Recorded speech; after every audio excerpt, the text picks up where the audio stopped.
आज के एपिसोड की अगर बात की जाए तो आज के एपिसोड में हमने अली का गुस्सा देखा, अली और राहुल की एक अलायंस देखी, इजाज खान का गुस्सा देखा, कैप्टनसी टास्क देखा और बिग बॉस के उस डिक्लेरेशन सर्टिफिकेट के बारे में जो राहुल को दिया था, इस पर भी मैं बात करूंगा। कौन बना है कैप्टन ये भी बताऊंगा। चलिए बात करते हैं आज के रिव्यू में हर एक चीज पर डिटेल से। मैं हूं मंदार और आप देख रहे हैं एक्ट राइडर्स।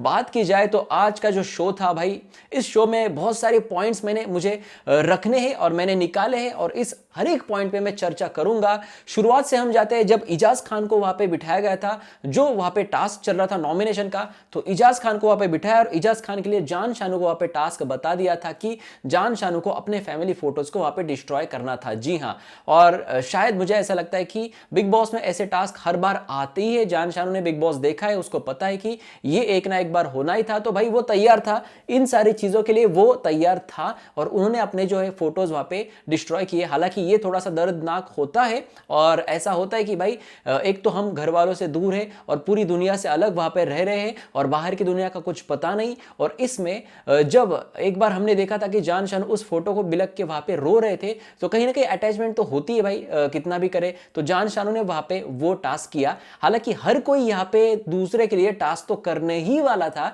कोई वहां पे नॉमिनेट होने वाला था ही नहीं है। बिग बॉस को भी पता था, क्योंकि किसी को भी बाहर की दुनिया में जो कैमरेज है इनमें से वहां पर गलत नहीं दिखना है और इस वजह से वहां पे हर कोई वहां पे टास्क करता हुआ हमें देखने मिला। और बिग बॉस ने भी बहुत ही बड़ी चाल खेली। वो चाल क्या है वो आने वाले वक्त में इस नॉमिनेशन टास्क के बारे में पूरा बताने के बाद मैं आपको जरूर बताऊंगा। अब बात की जाए तो दूसरा कंटेस्टेंट वहां पे थी, वहां पे निक्की तंबोली। इजाज वहां पे सेव हो जाते हैं, उसके बाद उसको कहा जाता है कि निक्की को बिठाओ, निक्की के लिए वहां पे बिठाया जाता है। तो यहां पर मुझे ना बिग बॉस का कुछ दिमाग या क्या चलता है पता नहीं। अब उन्होंने कहा कि एक डिक्लेरेशन सर्टिफिकेट है जो वहां पे स्टोर रूम में रखा है और उसको लेके आओ, राहुल को दो, उसको पढ़ने को बोलो और उस पर उसने साइन करनी चाहिए। मतलब मुझे बिग बॉस को पूछना है कि बिग बॉस आप ये जो सर्टिफिकेट है ये कहां पर रखोगे? मतलब बिग बॉस के घर में आप इससे चिपकाओगे सीजन 15 में, या फिर आप सलमान खान के घर में चिपकाओगे, या फिर इंडियन आइडल के वो जो जजेस बैठते हैं वहां पे अन्नू मलिक वगैरह, तो उनके सामने चिपकाएंगे कि राहुल वैद्य इज वहां पर sorry Jaan Kumar Sanu is better than Rahul, इस तरीके कुछ वो सर्टिफिकेट था, बेटर सिंगर। मतलब आप बिग बॉस खुद से ही किसी और को नीचा दिखाने की कोशिश क्यों करते? या फिर आपको ऐसा दिखाना है दुनिया को कि जान शानू वहां पे बहुत बड़ा सिंगर है या कुछ और है? भाई जान शानू बहुत अच्छा गाता है, राहुल अपनी जगह बहुत अच्छा गाता है, भाई दोनों अलग अलग जगह है। आप इस तरीके से डिक्लेरेशन सर्टिफिकेट देके खुद को आप नीचा दिखा रहे हो, खुद के लोगों के नजर में आप खुद नीचे गिर रहे हो बिग बॉस। फिर इसके लिए फिर एक ही डायलॉग बनता है ना यार, हद है ना यार बिग बॉस की। हाँ अरे यार बिग बॉस, इस तरीके की चीजें, इस तरीके की घटिया चीजें आपको बिग बॉस में नहीं करनी चाहिए। आपको, मुझे ऐसा लगता है कि राहुल वैद्य की कोई भी कमजोरी आपको नहीं मिली है। आपने 3-4 जो हफ्ते ये देखे आपने पूरे, और आपको कहीं पर भी राहुल वैद्य की कोई ऐसी चीज भी नहीं दिखी जहां पर राहुल वैद्य इमोशनल हो जाए, या फिर राहुल वैद्य की कोई कमजोरी आपको नहीं मिली। और इस वजह से आपने इस तरीके की घटिया चीज लाई कि भाई इस चीज से राहुल वहां पे ऐसा कहेगा कि भाई मैंने करूंगा, ये कैसे मेरे से अच्छा सिंगर वगैरह। अरे नहीं करेगा। अरे राहुल के उस साइन करने से वो नहीं बड़ा बन जाएगा और यहां पर कोई बड़ा और छोटा बनने का वहां पे सवाल ही नहीं उठता है। वो सर्टिफिकेट लेके आप क्या करोगे? क्या ये बताओ, ऑडियंस को बताओ। बिग बॉस, हद है बिग बॉस की। तो यहाँ पर जो है वो हो गया और वहां पर उन्होंने साइन कर दी और निक्की तंबोली वहां पे नॉमिनेशन से बच गए। भाई बिग बॉस की चाहिए है ना निक्की तंबोली, तो बचनी ही थी, वहां पे इस तरीके से बच गई। अगली जो कंटेस्टेंट थी वहां पे थी पवित्रा पुनिया, और पवित्रा पुनिया के लिए वहां पर एक बड़ा झगड़ा हुआ राहुल के हंसने से। अब क्या हुआ हम डिटेल में बात करते हैं। पवित्रा पुनिया थी और इनको वहां पे टास्क दिया था इजाज के जो पेट वाले फोटोज है उसको डिस्ट्रॉय करने का। हालांकि इजाज के लिए ये बहुत ही दर्दनाक था, या फिर ऐसे कहें हम कि बहुत इमोशनल था, क्योंकि वो जो पेट है, ये वो जो डॉगिस के फोटो है, ये इस दुनिया में वो नहीं है और ये इनके बहुत करीब है। और कहते हैं ना कि जानवर के लिए बहुत ज़्यादा प्यार होता है कुछ लोगों का। मेरा भी बहुत ज़्यादा प्यार है और मुझे बहुत ज़्यादा पसंद है जानवर। तो बात की जाए तो इजाज खान की वो चीज़ थी और इजाज खान ने वो फोटो डिस्ट्रॉय करने के लिए कहा। लेकिन कविता के कंधे पे वहाँ पे जो है पढ़ पढ़ के वहाँ पे मुझे ऐसा लगा, मैंने 2-3 बार देखा वो फुटेज, बड़े टीवी पे मैं देखता हूँ बिग बॉस, तो उस पर मैंने आज लगा के देखा था कि राहुल वैद्य जो है वो वहां पर कविता के कंधे पे सिर रख के हंस रहे थे या फिर रोने की एक्टिंग कर रहे थे, इस तरीके से मैंने कुछ देखा। अब भाई उनका वहाँ पे किस टॉपिक पे बोलना चल रहा था या फिर किस टॉपिक पे ये सारी चीज़ें कर रही थी वो हमें पता नहीं, लेकिन बिग बॉस ने उन पे कैमरा किया था और वो हंस रहे थे।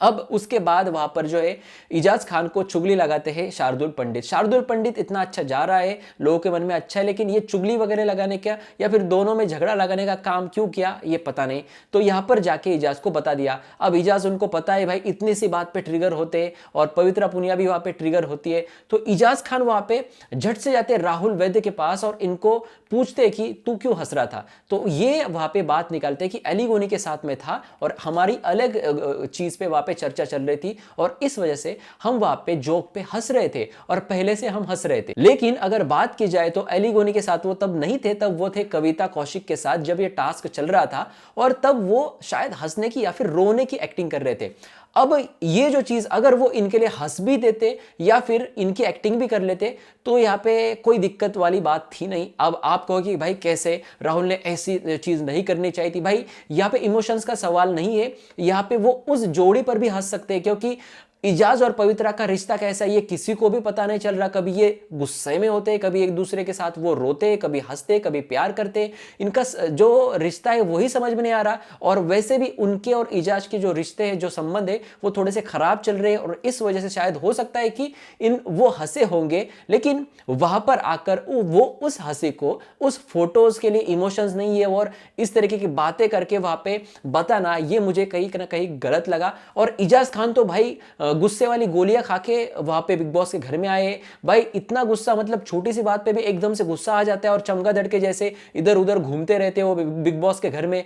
मतलब आप जब भी देखो चमगादड़ के जैसे इधर उधर इधर उधर इधर उधर इतने मुंह पे ऐसे गुस्सा डल के ऐसे ऐसे करके घूमते रहते। क्या करता है यार इजाज खान, मतलब पता नहीं चलता इनमें इतना गुस्सा क्यों आता है। छोटी छोटी चीज पे ये ट्रिगर हो जाते हैं। तो वैसे ही वो ट्रिगर हुए और राहुल अपना पॉइंट प्रूव करने में तुला था। भाई बिग बॉस में यहाँ पे हर कोई अपना अपना इंडिविजुअल गेम खेलने आए, किसी और के लिए वहाँ पे हम ऐसे कहते कि तेरे लिए मुझे ये लगता है, इसके लिए मुझे ये लगता है और तेरे लिए मैं ये नहीं करूँगा वो करूँगा, ऐसा नहीं होता है यार। बहुत सारे लोग पीठ पीछे बातें करते हैं, इमोशंस तो गए वहाँ पे तेल लेने, यहाँ पे कोई इमोशंस वगैरह नहीं रहेगा। जो एंड तक रहेगा वही इस बिग बॉस के ट्रॉफी को ले जाएगा, ये हर किसी को पता है। तो भाई इतनी सी बात पे ट्रिगर क्यों होना। तो इस तरीके की वहाँ पे बात हुई। अब भाई आप ही बताओ, आप ऑडियंस बेहतर जानते हैं कि भाई कौन सही है और कौन गलत है। मैं गलत भी हो सकता हूं, मैं रिव्यूअर हूं, मैं एज ए रिव्यू मेरा पॉइंट ऑफ व्यू में रखता हूं, मैं इसमें गलत भी हो सकता हूं, लेकिन आप भली भांति जानते हैं वहां पे और आप कमेंट सेक्शन में जरूर लिख देना आपको इसमें कौन सही और कौन गलत लगा। जी हां, अब बात की जाए तो राहुल को वहां पे बैठने को बोला जाता है। पवित्रा के लिए जो है इजाज खान काम करते हैं, उसके बाद राहुल को वहां पे बैठने के लिए बोला जाता है। उसके पहले वहां पे राहुल का और जान का भी झगड़ा होता है। जान को वो बोलते हैं कि आपको मेरा हंसना वहां पे पसंद नहीं आया तो आप भी इस तरीके से अपना इमोशन चेंज नहीं कर सकते क्योंकि अभी अभी इस ऐसी वहां पे सीरियस चीज हुई है और आप दूसरी बात पे कैसे हंस रहे हो। तो वही जान ने वहां पे बोला कि मैं दूसरी बात पे हंस रहा हूं ना ब्रो, मैं अरे यार मैं क्या कर रहा है यार ये बंदा ब्रो, मैं दूसरी बात पे, इस तरीके से उनका बोलना होता है। तो यहाँ पे राहुल ने उनको अच्छी तरीके से बोला कि भाई तू जिस तरीके से अभी ये हंस रहा है उसी तरीके से मैं किसी और चीज पे हंस रहा था, तो इसमें यहाँ पे कोई चीज नहीं है। यहाँ पे मतलब अपना पॉइंट बहुत अच्छे से प्रूव किया राहुल वैद्य ने। अब बात की जाए तो राहुल को टास्क आता है, मुझे लगा ही था वहां पे इजाज या पवित्रा में से किसी एक को टास्क दिया जाएगा और पवित्रा को वो टास्क दिया गया।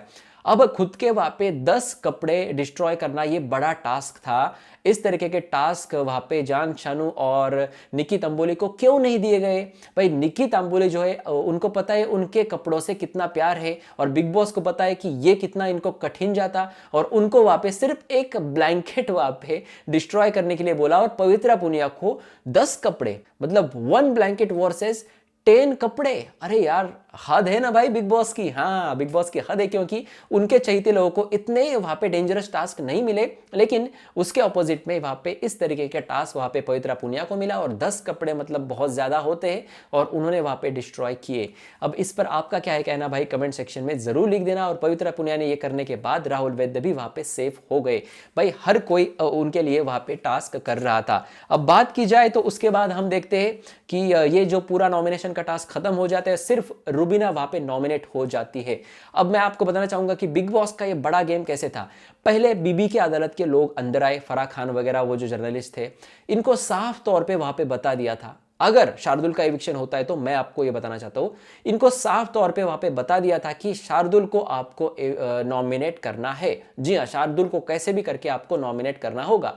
शार्दुल आ गया नॉमिनेशन में तो भाई बिग बॉस को उनका बकरा मिल गया। अब बात की जाए तो बाकी लोगों की, अभी शार्दुल इनको टीआरपी नहीं दे रहा है बिग बॉस को, तो भाई शार्दुल के कंपटीशन में कोई एक तो रहना चाहिए ना भाई नॉमिनेशन में। तो यहाँ पे हर एक वहां पे बंदा किसी और के लिए कोई भी आता सामने तो उसके लिए वहां पे टास्क तो करने वाला था ही, ये बिग बॉस को पता था। तो भाई कोई एक ऐसा टास्क देना था जिसमें दोनों भी लोग वहां पे बहुत ही स्ट्रांग होने चाहिए जो शार्दुल को वहां पे हरा सके। जी हां, अब यहां पे उन्होंने दो लोग चुने, एक रुबीना और दूसरा वहां पे अली गोनी। इन दोनों को भी बहुत ज्यादा वोटिंग होती, अगर दोनों में से कोई भी एक वहां पे नॉमिनेशन में आता और जास्मिन को टास्क दिया, आपको एक तो रुबीना को बचाना होगा और रुबीना को बचाने के लिए वहां पे अली को नॉमिनेट करना होगा, और अली को अगर आप बचाएगी तो फिर रुबीना नॉमिनेट हो जाएगी। भाई कोई ना कोई एक वहां पे नॉमिनेशन में जाने वाला था और इसी तरीके से बिग बॉस का प्लान सक्सेसफुल हो गया और रुबीना वहां पे नॉमिनेट हो गई। सिर्फ दो ही लोग नॉमिनेशन में आ गए। अब बिग बॉस चाहे तो बहुत आराम से शार्दुल पंडित को घर से बेघर कर सकते हैं। अब देखते हैं भाई इस वीकेंड में क्या होता है।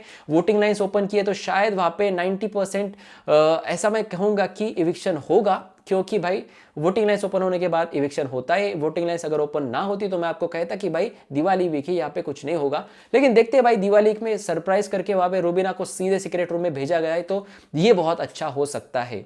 तो फिलहाल ये जो चीज मैंने ऑब्जर्व की ये आपको बताई। अगर आप इससे सहमत है तो लाइक का बटन किस लिए दिया है, लाइक का बटन दबा दीजिए। जी हाँ, अब इसके आगे अगर बात की जाए तो वहां पे राहुल वैद्य की एक बड़ा प्रपोजल। जी हाँ, नेशनल टीवी प्रपोज किया दिशा परमार को। दिशा परमार से इन्होंने मैरी मी कहा और बहुत सारी वहां पे गाना वगैरह बहुत मस्त था वहां पे। शायद साजन जी घर आए, साजन जी घर आए, और उस गाने पे हर किसी ने वहां पे एंजॉय किया। अली गोनी ने बहुत ज्यादा एंजॉय किया।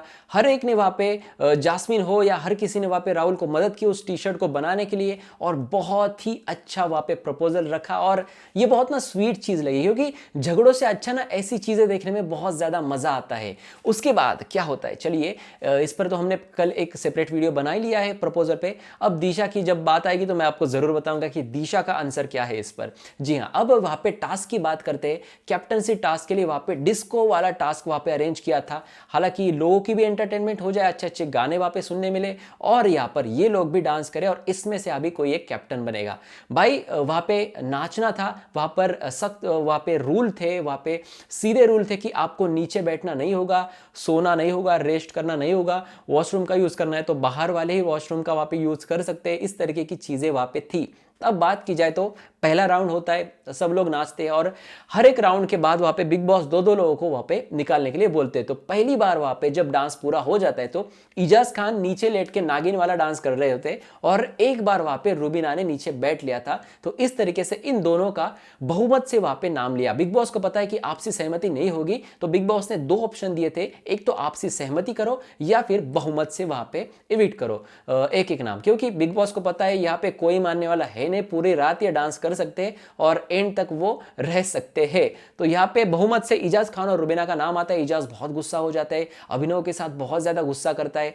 मैंने बताया ना आपको कि ये मतलब इतना गुस्सा क्यों करता है, गुस्से की गोलियां खाई है, चमगादड़ जैसा इधर उधर घूमता रहता है, इतना ज्यादा गुस्सा क्यों भाई? आप अगर लेटे हो तो आप वहां पे स्पोर्टिंगली ये एक्सेप्ट करो कि हाँ मैं लेटा था, इसमें वहां पे रूल है, नीचे नहीं लेटना है, तो भाई नहीं लेटना है ना भाई। आप आउट हो गए, रुबीना भी वहां पे आउट हो गई। क्या वहां पे रुबीना के लिए झगड़ा किया? नहीं, मतलब आप दोनों अगर आउट हुए तो आप इस पर झगड़ा करके या लड़के कोई वहां पे बात नहीं। अब बहुत सारे इजाज के फैन जो है इस बात को प्रूव करेंगे कि भाई लेट के भी वहां पे डांस होता है, लेकिन उसमें अगर लिखा है लेटना नहीं तो भाई क्यों लेटना?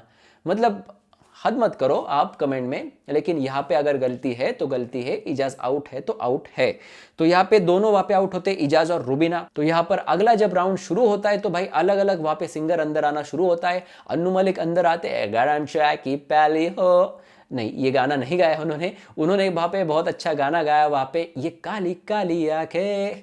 जी हाँ, ये गाना मुझे बहुत अच्छा लगता है और बहुत दिनों के बाद मैंने ये गाना सुना और ऐसा लगा ना टीवी में जब ये गाना लगा था और अन्नू मलिक गा रहे थे तो मैं भी वहाँ पे नाच रहा था। आपको पता है ना क्यों? क्योंकि शाहरुख खान मेरा फेवरेट है। जी हाँ, तो यहाँ पे ये गाना हुआ अन्नू मलिक का और उसके बाद में जो है इनमें से अब दो, ये राउंड खत्म होने के बाद दो लोगों को वहां पे निकालना था, तो वहां पे बहुमत से वहां पे किसे निकालना चाहिए था। अब यहाँ पे बहुमत हुआ कविता के लिए। कविता के लिए पहले ही वहां पे प्लानिंग हो रही थी डांस के वक्त, और दूसरा नाम वहां पे था जान कुमार शानू का।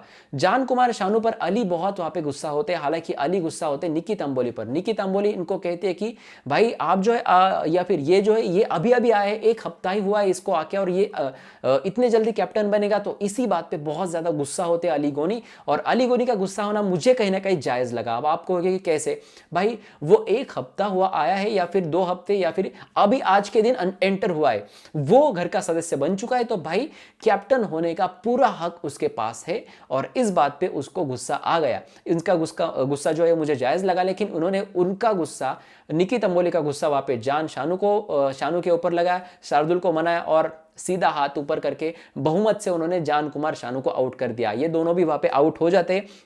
और आज के एपिसोड के एंड में हमने ये देखा कि राहुल वैद्य के साथ एक अलायंस बनती हुई दिखी अली गोनी की। ये दोनों अगर एक हो जाए, तो पहले ही ये दोनों बहुत ही ज्यादा स्ट्रॉन्ग कंटेस्टेंट है, और इन दोनों ने अगर एक हो जाए इस गेम में, तो भाई ये बहुत तगड़ा हो सकता है ग्रुप, और इनके खिलाफ जाने वाला वो मतलब पस्त हो सकता है। अब मैं आपको बताना चाहूंगा कि सोशल मीडिया पे वहां पे बहुत सारे ट्रेंड्स चलना शुरू हो गए। हालांकि इससे पहले ना ट्रेंड्स चलते थे सिद्धार्थ और आसिम के खिलाफ, या फिर सिद्धार्थ के फैन उनके लिए और आसिम के फैन उनके लिए, लेकिन अब यहाँ पे ट्रेंडिंग सेक्शन में बिग बॉस के ट्रेंड आना शुरू हुआ है। मैं आपको बताना चाहूंगा कि अभी जब मैं वीडियो बना रहा हूं, तो 5 नंबर पे वहां पे व्यूअर्स चॉइस रूबीना ये ट्रेंड हो रहा है, और 108 के 1,08,000 लोगों ने ये ट्वीट किया है, और वहां पर hashtag BB King Rahul Vaidya, big boss का किंग राहुल वैद्य, इस तरीके का ट्रेंड हो रहा है। वो उसी के नीचे 6 नंबर पे, जहां पर 83 के यानी कि 83,000 लोगों ने वहां पे जो है इसको ट्रेंड किया है, या फिर इतने ट्वीट्स वहां पर हो गए हैं। जी हाँ, 5 और 6 नंबर पे वहां पे जो है इंडिया में ये ट्रेंड चल रहे हैं। भाई राहुल की फैन फॉलोइंग बहुत तगड़ी बन रही है, और रुबीना की फैन फॉलोइंग बहुत ही ज्यादा तगड़ी है। अब इनमें वहां पे बहुत ज्यादा बड़ी टक्कर है, लेकिन अब यहाँ पे डील हो चुकी है जो अली गोनी है इनकी और राहुल वैद्य की। भाई कैप्टन बनेगा तो भाई हम दोनों में से किसी एक को बनना चाहिए था। मुझे कैप्टन बनना था, राहुल ने कहा, और मैंने जास्मिन को ये कहा था, लेकिन जास्मिन अभी अभी कैप्टन हुई है, तो वो तो नहीं बनने वाली थी। जास्मिन ने पूरा सपोर्ट अली को किया, राहुल ने भी अली को ही सपोर्ट किया, बोला कि इस तरीके की चीज हुई है ना भाई, अब तेरे दिल पे आई है ना ये बात, तेरे ईगो पे आई है ना ये बात, तो भाई तू ही कैप्टन बनेगा। और इस तरीके से उन्होंने अली को कहा कि मुझे सच में वहां पे तुझे कैप्टन बनाना था, यानी कि राहुल को कैप्टन बनाना था। राहुल ने कहा कि कोई बात नहीं, इस बार तू कैप्टन बन ले, अगली बार मैं कैप्टन बनूंगा, तू मुझे वहां पे सपोर्ट करेगा, हेल्प करेगा। भाई इस तरीके की अगर इनकी जोड़ी बन गई, तो भाई बाकी लोग वहां पे थोड़े से कमजोर पड़ सकते हैं, ऐसा मुझे कहीं ना कहीं लगता है। आपका क्या है कहना? आपको कैसा लगा अली गोनी? आपको कैसे लगी इजाज खान? आपको कैसे लगी पवित्रा पुनिया?